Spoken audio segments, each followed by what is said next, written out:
They made you believe your pain means something's wrong. But what if it means something is waking up? The suffering you hide may be the only part of you that still remembers who you really are. You sense it, don't you? Beneath the glittering towers of modern progress, beneath instant connections and endless comforts, lies a quiet deception, a whisper of emptiness masked as achievement.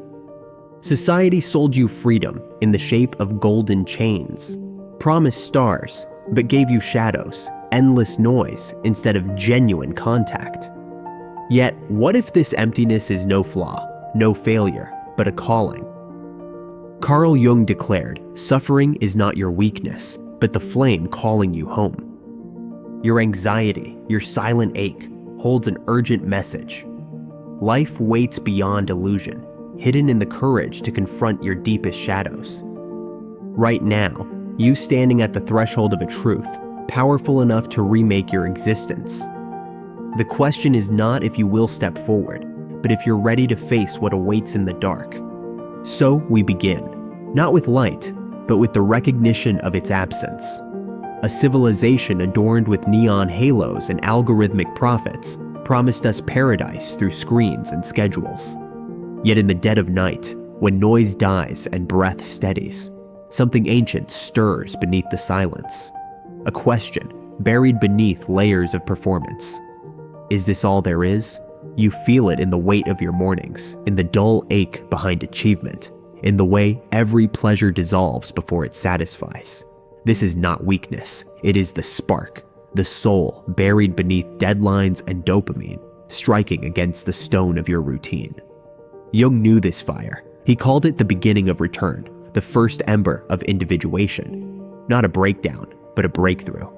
And now, as the dust of illusion settles, a deeper vision rises from within you. The veil is thin, the flame is waiting. Will you follow it? They told you the future would save you, that the weight of life would vanish beneath automation, that connection would be instant and knowledge infinite. They called it progress, a straight line of ascent, drawn in steel and silicon. But beneath this shimmering arc, the human spirit withers. The faster we move, the less we feel. We have optimized the machine, but amputated the meaning. Success is now measured in screens lit, hours billed, steps counted. We worship the clock, the contract, the upgrade, but we no longer know what any of it is for. This is the first betrayal, the lie that more is better, that speed is salvation. Yet when the engines rest, we hear the truth whispering beneath the hum, that growth without direction is not evolution, but erosion. What we called civilization has become a well-lit labyrinth, and the deeper you go, the less you remember why you entered at all. But what if the walls of this labyrinth were never meant to be escaped, only seen clearly? What if the trap is not the world, but the way we've been taught to walk through it? There's something stranger beneath the surface of comfort. Not absence, but distortion. Not failure, but misdirection. The deeper pain lies not in what we lack, but in what we've accepted without question. You were never meant to feel this hollow. The world is louder than it has ever been, and lonelier. We carry galaxies in our pockets, speak across oceans with a breath, and yet we starve for real presence. What was promised as unity has fractured us into avatars, brands, and curated masks. We scroll through lives we do not live, chasing echoes of intimacy in an infinite hall of mirrors. This is not connection, it is simulation.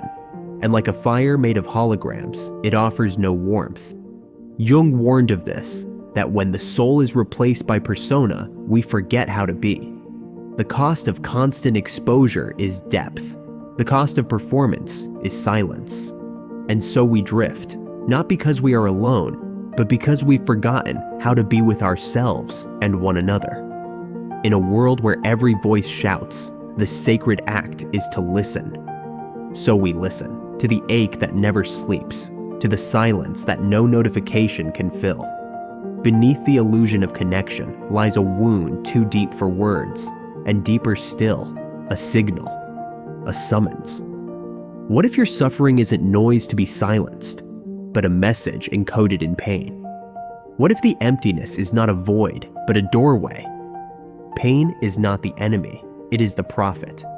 In a culture obsessed with numbing, distracting, and denying, suffering becomes the most honest thing we know. It arrives uninvited, yes, but never without purpose.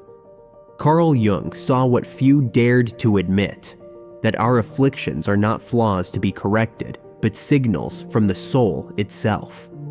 Anxiety, depression, burnout, these are not malfunctions. They are the psyche's rebellion against a life unlived. They are the cry of the self, buried under obligations and smiling masks. And yet we treat these cries with chemicals and calendars, sedating what should be sacred. But what if your pain is not a prison? What if it is a path? To awaken is not to rise above your suffering, but to descend into it, to follow it through the shadowed forest of your being until you find the part of you that still burns with truth. Here, at the center of the maze, the question sharpens. If your suffering holds truth, then what are you still hiding from? Not the world, not others, but yourself. The path forward is not up, but in. Not into ideology or improvement, but into the dark cathedral of your own unconscious. Jung called this the beginning of individuation, where the self no longer bows to masks, but turns to face the mirror no one else can see. It is the death of the borrowed life, and the birth of something unshakable. To walk this path is to let go of safety and step into sacred confrontation. The shadow waits, not to destroy you, but to complete you. And when you finally meet it, the shame dissolves, the fear burns off. What remains is raw and ancient and yours. The journey has not been a descent into despair, but a descent into depth. There is a part of you that you were taught to hide, the one who raged, wept, longed, and questioned, the one who refused to perform. They exiled that part, labeled it weakness, called it dangerous. But Jung knew, this is your shadow, not evil, but exiled, not broken, but buried. It holds the instincts you denied, the truths you silenced, the power you abandoned to fit in. And now it waits, in dreams, in discomfort. In every moment you feel out of place in a life that looks right, but feels wrong. Individuation demands you turn toward that forgotten self, not to conquer it, but to reclaim it. The courage to integrate the shadow is the courage to become whole. Because what you repress doesn't vanish, it governs from below. But what you face, you free. And when you stop running, you realize the darkness you feared was carrying the key all along. And so, we stand on the edge of the final veil. You've seen through the illusion, heard the cry, and touched the fire beneath the mask. But what comes after the confrontation? What shape does life take when you no longer chase shadows, but walk beside them? When you no longer ask who to become, but remember who you already are. We live in a world that medicates the soul's rebellion, a system that hears your cry for meaning and offers silence in the form of pills, schedules, distractions. It treats your longing as a glitch, your ache as a disorder. But Jung warned us, there is no chemical cure for a spiritual hunger, because what's missing is not balance, but direction, not normality, but truth. You don't need to be stabilized, you need to be realigned. Modernity would rather you function than awaken. But you were not born to cope. You were born to become, and becoming cannot be outsourced. No algorithm, no diagnosis, no therapist can walk this path for you. Only you can descend into the silence and emerge with a life that feels like your own. Meaning cannot be prescribed. It must be earned in the furnace of your own becoming. Now the pattern reveals itself, the illusion of progress, the hollowness of connection, the secret wisdom of suffering, the shadow reclaimed, the soul's hunger for meaning. These were never isolated afflictions. They were scattered pieces of the same shattered mirror, and you, the one meant to gather them. This is not about healing in the way the world defines it.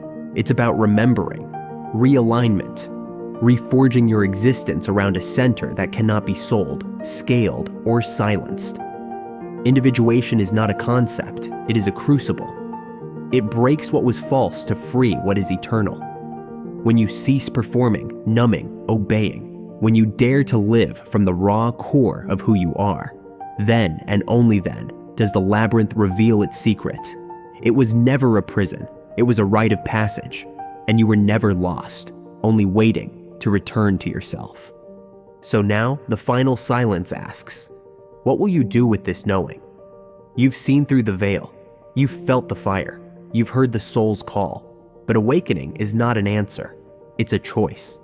And with every step forward, you'll face the question, will you hide from the pain or rise through it?